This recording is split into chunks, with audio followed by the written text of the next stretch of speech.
ప్రియులారా, మనము ఎఫెసీ పత్రిక మొదటి అధ్యాయము 15-16 వచనాలను మనము ధ్యానం చేసుకుంటూ ఉన్నాం. ఇప్పటి వరకు మనము ఇందులో 2 భాగాలు చూశాం. విశ్వాసము, ప్రేమ అనే మాటలు చూశాం. ఆ తర్వాత ప్రభు అయిన యేసునందు విశ్వాసం ఉంచుట అనే విషయాన్ని కూడా మనం చూశాం. వాక్యం చదువుదాం.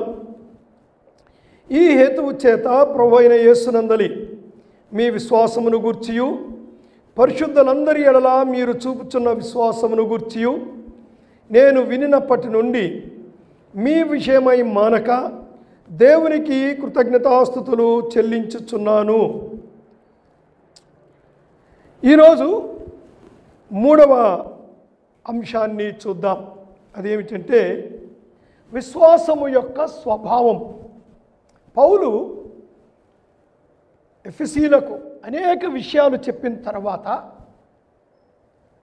మనం రిపీటెడ్గా వాటిని విన్నాం కనుక నేను వాటిని మళ్ళీ జ్ఞాపకం చేయటం లేదు. ఏమంటున్నాడంటే 2 అంశాలను బట్టి, 2 విషయాలను బట్టి నేను దేవుణ్ణి స్తుతిస్తూ ఉన్నాను. ఒకటి మీ విశ్వాసం, రెండవది మీ ప్రేమ, ఫెయిత్ అండ్ లవ్. ఇక్కడ పరిశుద్ధులందరి ఎడల మీరు చూపుచున్న విశ్వాసము అనే మాట తెలుగులో ఉంది, కానీ అది నిజంగా అక్కడ ప్రేమ అనే మాట ఉండాలి. ఒకవేళ మనం ఫుట్ నోట్లో చూస్తే ప్రేమ అనే మాట అక్కడ ఉంది. ఇంగ్లీష్ ట్రాన్స్లేషన్స్లో ప్రేమ అనే మాటనే ఉన్నది. విశ్వాసము, ప్రేమ అన్నవి కవల పిల్లలు అని నేను మీకు ఇంతకుముందు చెప్పాను. ఇప్పుడు 3వ భాగముగా మనము అసలు విశ్వాసము యొక్క స్వభావం ఏమిటి, what is the nature of the faith are different aspects of faith అలాగని చెప్పుకోవచ్చు. విశ్వాసం గురించి వివిధ అంశాలు. ఇక్కడ నేను 5 ఆస్పెక్ట్స్ లేదా 5 అంశాలను విశ్వాసం అంటే ఏమిటి, విశ్వాసానికి సంబంధించినటువంటివి. విశ్వాసం అనేది it's a big vast topic, చాలా విశాలమైన అంశం ఇది. ఇది కొంత ఈ విషయాలు మాత్రమే చూడబోతూ ఉన్నాను. మొదటిది, విశ్వాసము అనేది మనకు దేవుని నుండి ఇవ్వబడినది. అది మనంతటా మనకు, అది మనలో కలిగినది కాదు. చాలాసార్లు ఈ విషయాన్ని మనం విన్నాం. ఒక వచనం చదువుదాం. ఎఫెసీ పత్రిక 2వ అధ్యాయం, గట్టిగా చదవమా. ఎఫెసీ పత్రిక 2వ అధ్యాయము 8వ వచనం. మీరు విశ్వాసము ద్వారా కృపచేతనే రక్షింపబడి ఉన్నారు. ఇది మీ వలన కలిగినది కాదు, దేవుని వరమే. దేవుని వరమే. విశ్వాసము మీ వలన కలిగినది కాదు, దేవుని వరమే అని చెప్తూ ఉన్నాడు. సో అది దేవుని వరం. దేవుడిస్తేనే మనకు విశ్వాసము వచ్చింది. 2వ విషయానికి వద్దాం, ఎందుకంటే ఇది ఇంతకుముందు బాగా చూశాం దీని గురించి. 2వది ఏమిటంటే విశ్వాసము మన అందరినీ కూడా దేవునికి ఇష్టలుగా చేస్తుంది. Faith makes us dear to God. It makes us beloved to God. దేవునికి మనము ప్రీతికరముగా ఉండేటట్లుగా విశ్వాసం చేస్తుందండి. విశ్వాసము కలిగి ఉండటం ద్వారా మనము దేవునికి ఇష్టంగా ఉంటాం. హెబ్రీ పత్రిక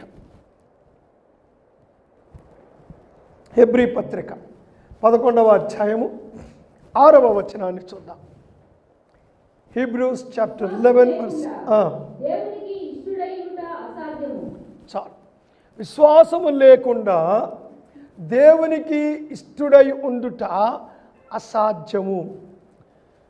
కొన్నిసార్లు బాగా గమనించండి, కొన్ని స్టేట్మెంట్స్ పాజిటివ్గా చెప్తే అవి ఒక రకమైన ఇంపాక్ట్ ఇస్తాయి. అయితే ఇంపాక్ట్ చాలా ఎక్కువగా ఉండాలి అంటే కొన్నిసార్లు నెగిటివ్గా చెప్తారు అండి. ఇక్కడ విశ్వాసము లేకుండా దేవునికి ఇష్టలై ఉండుట అసాధ్యము అని నెగిటివ్గా చెప్తున్నాడు. అంటే విశ్వాసం యొక్క ప్రాధాన్యత ఎంతో అర్థం చేసుకోవాలని నెగిటివ్ స్టేట్మెంట్ ఇస్తున్నాడు హెబ్రీ పత్రిక రాసిన భక్తుడు. అంటే దేవునికి ఇష్టముగా ఉండడములో విశ్వాసం యొక్క రోల్, దేవునికి ఇష్టముగా ఉండుటలో విశ్వాసం యొక్క రోల్ మనకి ఇక్కడ కనపడుతూ ఉన్నది. So faith makes us dear to God. అందుకే విశ్వాసం ఉండాలి, దేవుని పట్ల విశ్వాసం ఉండాలి, ఇతరుల పట్ల కూడా విశ్వాసం ఉండాలి. మూడవ విషయానికి వద్దాం. విశ్వాసం విషయంలో మూడవది ఏమిటంటే విశ్వాసము అనేది మనలను దేవునికి విధేయులుగా చేస్తుంది. ఫెయిత్ మేక్స్ అస్ ఒబీడియంట్ అంటు గాడ్. వాక్యం చూద్దాం. హెబ్రీ పత్రిక 11వ అధ్యాయం 8వ వచనం. అబ్రహాము పిలువబడినప్పుడు విశ్వాసమును బట్టి ఆ పిలుపునకు లోబడి. మాకు చూడండి, దేవునికి విధేయత చూపాలి అంటే విశ్వాసం ఉండాలండి.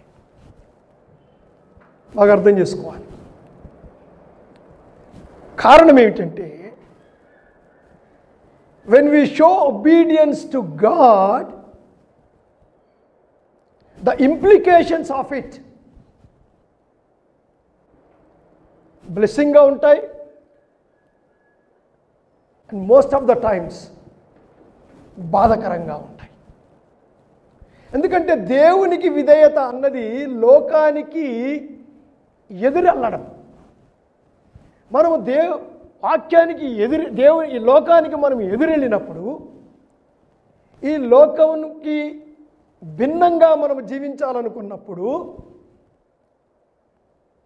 we have to pay dearly. మనము చాలా వెల చెల్లించాల్సి వస్తుంది. సో దేవునికి విధేయతలో మనము చెల్లించాల్సిన వెల ఎక్కువగా ఉంటుంది కనుక ఇట్ టేక్స్ ఫెయిత్. అదండి, విశ్వాసము ఉంటేనే విధేయత చూపించగలము. కానీ దేవుడు మన మీద ఎక్కువ భారం పెట్టలేదండి. ఆ విశ్వాసాన్ని దేవుడే ఇచ్చాడు.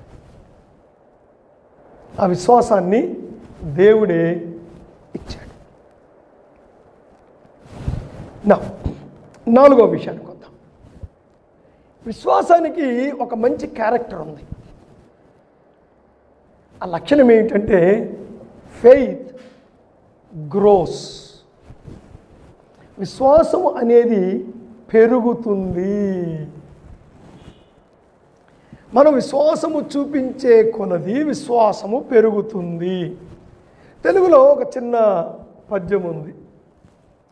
సాధనమున పనులు సమకూరు ధరలు అండి. ఎక్కువ సాధనం చేస్తే more you practice that increases కదా.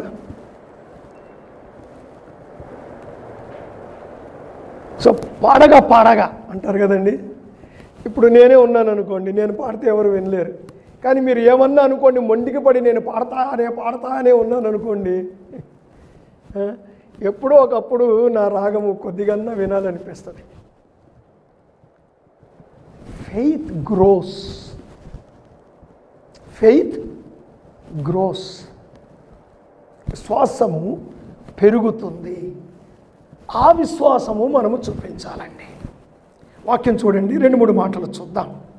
లూకాసు వార్త 17వ అధ్యాయం 5వ వచనం చూద్దాం. మా విశ్వాసము వృద్ధి పొందించమని ప్రభువుతో చెప్పగా అపోస్తులు అడిగారటండి. ఏమని అడిగారు? ప్రభువా మా విశ్వాసాన్ని పెంచండి అని అడిగారు. వాళ్ళ విశ్వాసం పెరిగిందా తరిగిందా? కొద్దిగా ఆలోచించాలి. బ్రదర్ నాకు చాలా కష్టాలు ఉన్నాయి బ్రదర్ మీరు విశ్వాసంతో ప్రార్థించండి, మీ విశ్వాసం పెరగాలి బ్రదర్, విశ్వాసం పెరగాలి కదా జనరల్గా వింటున్నాం. మీకు స్వస్థత కావాలా?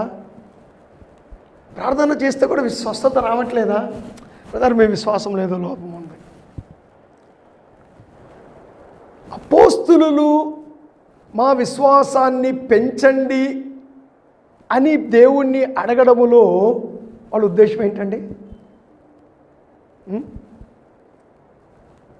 I will come back to that word again.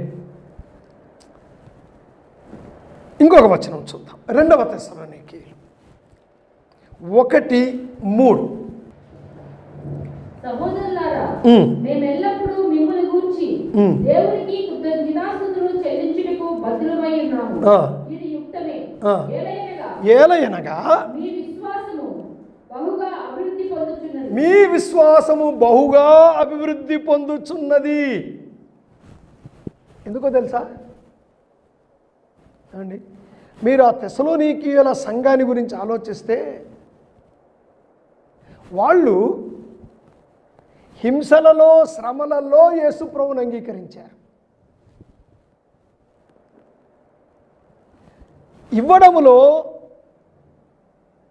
They were good. అంటే ఫెయిత్ పెరిగే కొలది దాని పక్కలో దేవుని పట్ల ప్రేమ పెరుగుతుంది, ఇతరుల పట్ల ప్రేమ పెరుగుతుంది. ప్రేమ పెరగడం అన్నది విశ్వాసము పెరగడానికి ఒక గుర్తండి. Faith should grow. యేసుప్రభు ఒక మాట అన్నారు, మీకు ఆవగింజంత విశ్వాసం ఉంటే ఈ కొండ నీళ్ళు సముద్రంలో పడమంటే పడుతుంది. ఎవరన్నా సరే ఒక కొండను తీసుకెళ్ళి సముద్రంలో పడేసిన వాళ్ళు ఉన్నారా? ఏమండి? చివరికి యేసుప్రభు అయిన కొండను తీసుకెళ్ళి సముద్రంలో పడేశారండి.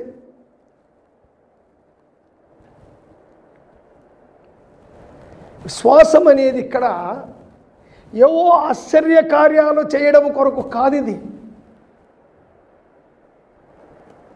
ఏంటి? ఆ విశ్వాసం విశ్వాసం పెరగడం అంటే ఏంటి? ఒక ఎగ్జాంపుల్ ఉందండి మనకు. The greatest example in the Bible. రోమపత్రిక 4వ అధ్యాయం 12వ వచనం. మరియు సున్నతి గలవారికి తండ్రి అగుటకు అనగా సున్నతి మాత్రమే పొందినవారు కాక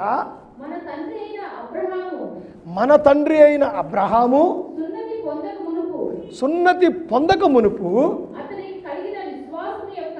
అతనికి కలిగిన విశ్వాసము యొక్క, బాగా గమనించండి, మన తండ్రి అయిన అబ్రహామునకు కలిగిన విశ్వాసము యొక్క అడుగు జాడలను బట్టి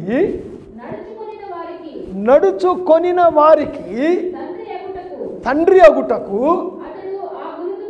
అతడు ఆ గురుతు పొందెను. నా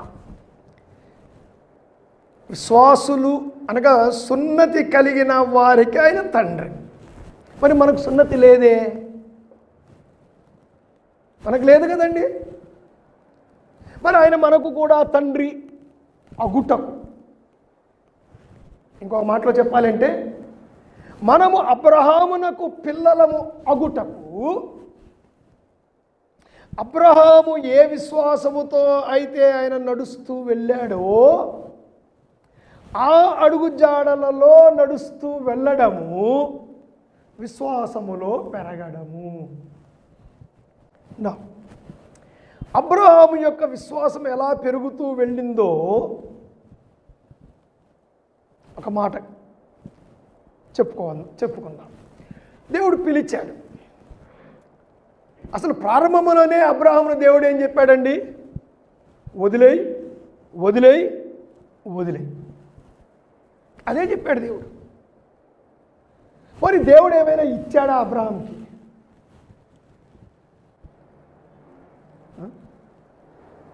స్టెఫెను మాట్లాడుతూ ఆయన రాళ్లతో కొట్టినప్పుడు మాట్లాడుతూ ఏమంటాడంటే, దేవుడు అబ్రహాముకు ఏమీ ఇవ్వలేదు అని చెప్తాడు.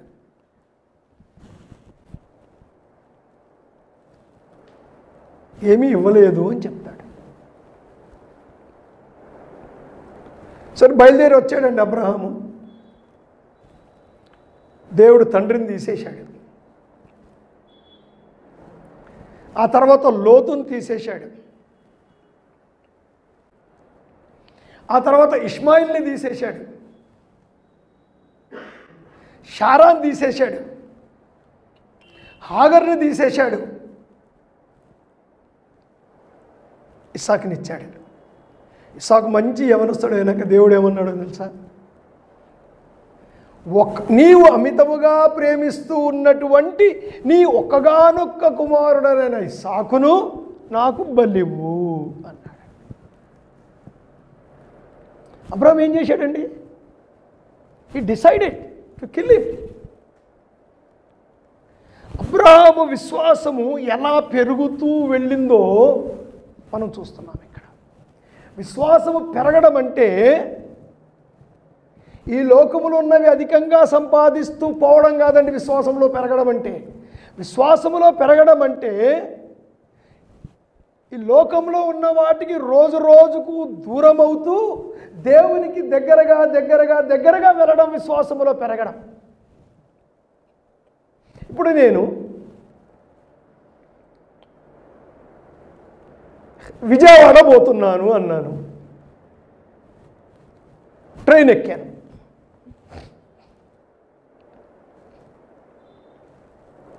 ఒక ఉదాహరణ చెప్తాను, మంచిగా మీకు అర్థమైంది. ప్రయాణాలు చేసే వాళ్ళకి అర్థమవుతుందండి. గోదావరి ఎక్స్ప్రెస్ ఒక ప్లాట్ఫామ్కి అటు ఇటు 2 సైడ్లు ఉంటుంది కదా, మధ్యలో ఉన్న ప్లాట్ఫామ్స్కి నాకు గుర్తు రావటం లేదు, 4 and 5, 5 and 6 ఉంటాయి విజయవాడలో. ఒకవైపు ఏమో హైదరాబాద్ నుంచి విశాఖపట్నం పోయే గోదావరి అవుతుంది. ఒక అరగంట లేట్ అయితే అనుకుంటాను, అదో ఇదో ట్రైను, విశాఖపట్నం నుంచి హైదరాబాద్ వచ్చే గోదావరి కూడా అక్కడే ఉంటుంది. ఒకటే ప్లాట్ఫాము, ఒకవైపు ఏమో విశాఖపట్నం నుంచి హైదరాబాద్ పోయే గోదావరి, ఇంకోటి ఏమో హైదరాబాద్ నుంచి విశాఖపట్నం పోయే గోదావరి. ట్రైన్ లేట్ అయితే ఆల్మోస్ట్ 2 ఒకేసారి ఉంటాయి. ఎందుకంటే నేను చూశాను అది. బోర్డు హైదరాబాద్ టు వైజాగ్ అని ఉంటుంది, ఇక్కడ బోర్డు హైదరాబాద్ టు వైజాగ్, అక్కడ గోదావరి, ఇక్కడ గోదావరి. ఎవడో నాలాంటి తొందరగా పరిగెత్తుకొచ్చి మొత్తానికి ఏదో ఒకటి ఎక్కేశాడు సార్. ఎక్కడ పోతున్నారని నేను అడిగాడు ఎదురు. విశాఖపట్నం పోతున్నా సార్, ఇది హైదరాబాద్. అరే ఉరకవా, గోదావరి ఎక్స్ప్రెస్ టికెట్ చూపించాను. ట్రైన్ కదిలింది. విశాఖపట్నం పోవాలి కదా, హైదరాబాద్ పోయే ట్రైన్ ఎక్కేశాను. ఖమ్మం స్టేషన్ వచ్చిందంటే ఏం రావాలి? ఏలూరు రావాలి. ఖమ్మం వచ్చిన తర్వాత కూడా అరే ఏంట్రా ఏలూరు అనే బోర్డు రాసే బదులు వీడు ఖమ్మం అనే బోర్డు రాశాడు, బుద్ధి లేదు వీడికి అని నేను అనుకుంటే, సరే ఈలోపు ట్రైన్ కదిలింది, వెళ్ళిపోయింది. అండి ఇప్పుడు వరంగల్ స్టేషన్ వచ్చింది, రాజమండ్రి రావాలా? నేనేం చెప్తున్నాను అర్థమవుతుందా?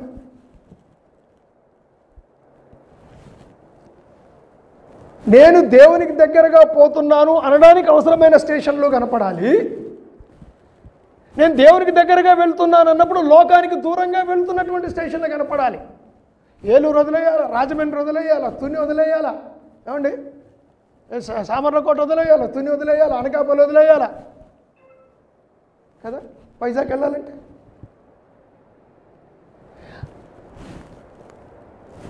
That is growing of faith. Abraham విశ్వాసులకు తండ్రిగా ఎందుకయ్యాడు అంటే, అబ్రహాం యొక్క విశ్వాసం ఎలా పెరిగిందో, ఆయన విశ్వాసంలో ఎలా ముందుకు వెళ్ళాడో, ఆ అడుగుజాడల్లో వెళ్తూ ఉండడం వలన ఆయన మనకు తండ్రి అవుతాడు.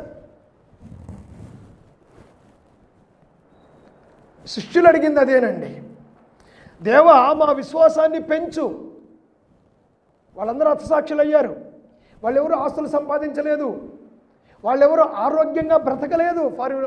మనకు వాళ్ళ చరిత్ర చదివితే అర్థమవుతుందండి. దెబ్బలు తిని, ఉపవాసాలుండి, కొరడాలతో కొట్టబడి ఇన్నిసార్లు బాధలు పడ్డోళ్ళు ఏం ఆరోగ్యంగా ఉంటారు?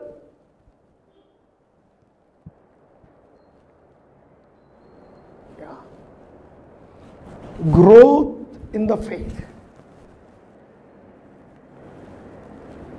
ఆ విశ్వాసం మీలో కనపడుతూ ఉంది, దాన్ని బట్టి నేను దేవుని స్తుతిస్తున్నాను అంటాడు.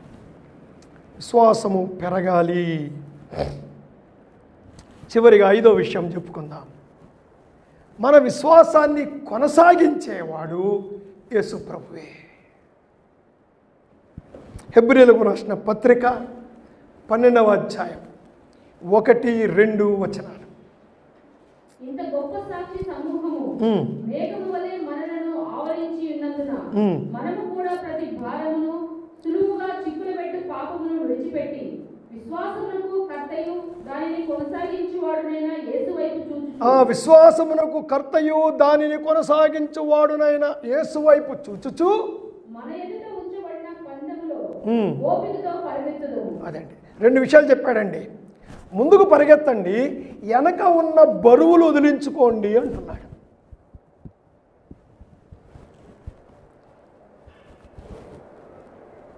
లోకంలో ఉన్న బరువులు,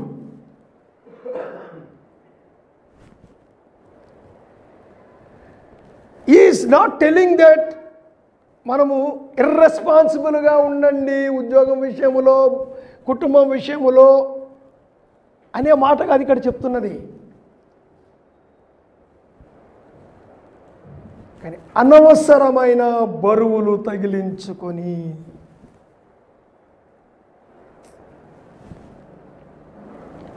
సులువుగా చిక్కులు పెట్టు పాపములు, భారములు. కొన్ని మంచివి కూడా వదిలించుకోవాలి, చెడ్డవి ఎలాగో వదిలించుకోవాలి. కొన్నిసార్లు కొన్ని మంచివి కూడా వదిలించుకోవాలి. That is growing in faith. Yesu ప్రభు వైపు చూచుచు దీనిని కొనసాగించువాడు, విశ్వాసాన్ని కొనసాగించువాడు, విశ్వాసానికి కర్త. విశ్వాసానికి కర్త. దానికి ఇంగ్లీష్లో ఆథర్ అనే మాట ఉంది, కానీ కొన్ని ట్రాన్స్లేషన్స్లో మంచి మాట ఏంటో తెలుసండి, ఇది captain of your faith. Greek మాట అదేనండి. గ్రీక్ మాట not author, the captain of your faith.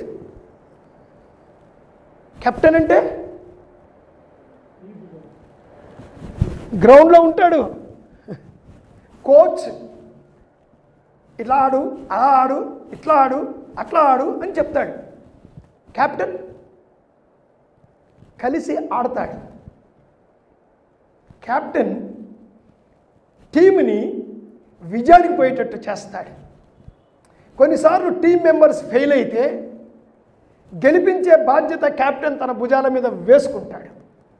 Christ is our captain. యేసుప్రభు నేను వెళ్ళిపోయాను, నాయనక మీరు రండి అని అంటం లేదండి. యేసుప్రభు ఏమంటున్నాడంటే, I'm walking with you, you walk with me. మీరు నాతో కలిసి రండి. That is the assurance of faith from God. విశ్వాసాన్ని ఇచ్చింది దేవుడే. ఆ విశ్వాసములో మనం ముందుకు సాగడానికి మనల్ని నడిపించేవాడు కూడా యేసు ప్రభువే. సో ఇక్కడికి మనం విశ్వాసాన్ని ఆపుతున్నాం, ముగిస్తున్నాం.